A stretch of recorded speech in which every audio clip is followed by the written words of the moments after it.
लेकिन मैं आपको बताऊं कि जब आपकी एक बात मानी जाए कोई, तो आप किसी को भी जब एक बात मनवा लेते हैं तो अब आप उसे मौका देते हैं कि वो आपसे कोई अपनी बात मनवाए।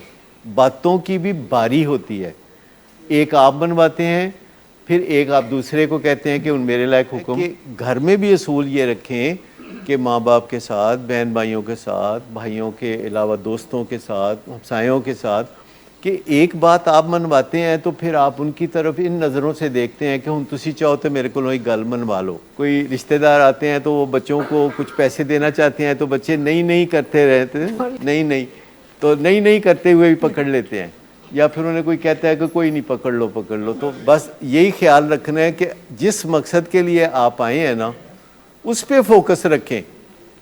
दुनिया जहान का हुस्न सिमट के आपके अंदर आ जाएगा और कोई कमी नहीं रहेगी, ना कमी अल्लाह ने कोई दी है। तो आपके अपने ज़हन में जब परसेप्शन हो जाएगा ना कि फ़रीद जो है वो बेहतरीन आदमी है, अपनी तन्हाई में जब आप सोचोगे और इस नतीजे पे पहुंचोगे कि फ़रीद बेहतरीन आदमी है, तो ये आपकी ज़िंदगी का बहुत खूबसूरत और ताबनाक दिन होगा। मैं आपको बताऊं कि ये दुनिया हमें जैसा भी समझे, बात बनती है जब हमारे अंदर से आवाज़ आती है कि तुम अच्छे आदमी हो। और ये आवाज़ किसी लैंग्वेज में नहीं आती, ये एहसास में आती है। इसका एज से कोई ख़ास बराह रास्त ताल्लुक़ नहीं है, ये ग्रूमिंग की बात है। जैसे मैं आपको ये बात कहने लगा हूँ तो आपने भूलनी नहीं कि आप घर जाएं तो अपने बच्चों को रोज़ ये बात कहा करें कि बच्चों, इज़्ज़त वो नहीं होती जो दूसरे आपकी करते हैं, इज़्ज़त वो होती है जो आप अपनी करते हैं। ये फ़िक्रा उनको रोज़ कहना है। और चंद दिन के बाद, चंद हफ्ते के बाद आप देखोगे कि बच्चे जो है इसका मतलब समझना शुरू हो जाएंगे और पुरसुकून हो जाएंगे। फिर वो आपसे ये नहीं कहेंगे ना, लेकिन यही वो बच्चे हैं जो आगे जाके वल्नरेबल होते हैं। चाहे आप उन्हें लम्स जैसी यूनिवर्सिटी में भेजें, दुनिया की जो टॉप यूनिवर्सिटीज़ हैं वो नशे के लिए बदनाम है। क्यों? वहाँ तो बंदे को नशा करने की ज़रूरत पेश नहीं आनी चाहिए। मसला ये होता है कि उनके अंदर से आवाज़ नहीं आती, उनके बाहर से आवाज़ आती है कि तुम्हारा GPA 3.9 है। बाहर से आवाज़ आती है। अंदर से जब आवाज़ आती है ना कि तुम्हारा GPA बहुत ऊंचा है भाई। और बच्चे के लिए किरदार का रास्ता जब आप बना देते हैं कि देखो भाई, जो करोगे तुम अपनी इज़्ज़त उसके मुताबिक करोगे, क्योंकि तुम्हें सब पता है कि तुम क्या करोगे। और जो कुछ भी हम करते हैं दूसरों को नहीं पता होता। मैं आपको बताऊं कि हमारे बच्चे क्या करते हैं हमें पता नहीं होता, क्योंकि हम भी बच्चे थे, हम जो करते थे हमारे वालिदैन को बिल्कुल पता नहीं था, पर हमें तो पता था। सुधरने का एक प्रोसेस है, उसमें हमेशा ज़रूर शरीक रहे, लेकिन बतौर इंसान जो है ये सारी गलतियां जो आप करते हैं इनसे मिलती जुलती या कुछ मुनफर्द किस्म की गलतियां हम भी करते रहे।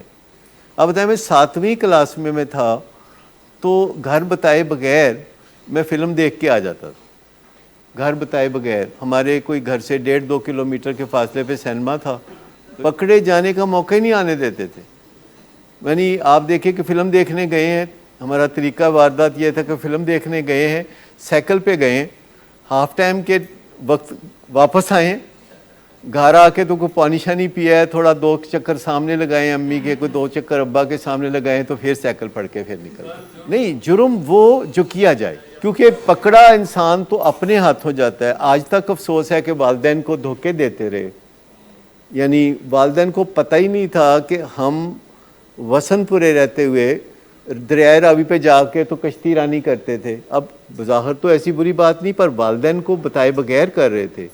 ऐसे ही उबाश दोस्तों के साथ मिल के 4-5 चले जाना, तो उस वक्त दरिया रावी में काफ़ी पानी होता था तो हम कश्ती चलाते होते थे 8वीं जमात में। इलामा इकबाल, ये जो इकबाल पार्क है उसमें एक स्विमिंग पूल था, तो वहाँ घर वालों को बताए बगैर स्विमिंग करने चले जाना। ये 65 की जंग का ज़माना है।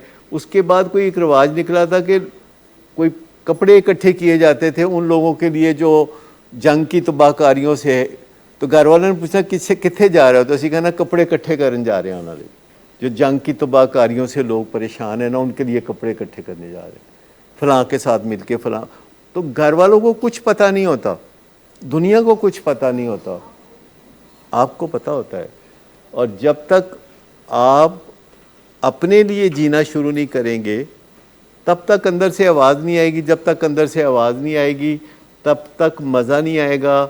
हमें सिगरेट की तलाश रहेगी, हमें चर्स की तलाश रहेगी, हमें शराब की तलाश रहेगी, हमें दौलत की तलाश रहेगी, हमें जुए की तलाश रहेगी, या कभी हम सोशल वर्क के पीछे छुपने की कोशिश करेंगे, कभी हम इबादत के पीछे छुपने की कोशिश करेंगे। पर जब तक अंदर से वो आवाज़ नहीं आएगी कि तुम अच्छे आदमी हो, जाहिर बात है कि जब आप जो काम करेंगे वो आपको पसंद ही नहीं है।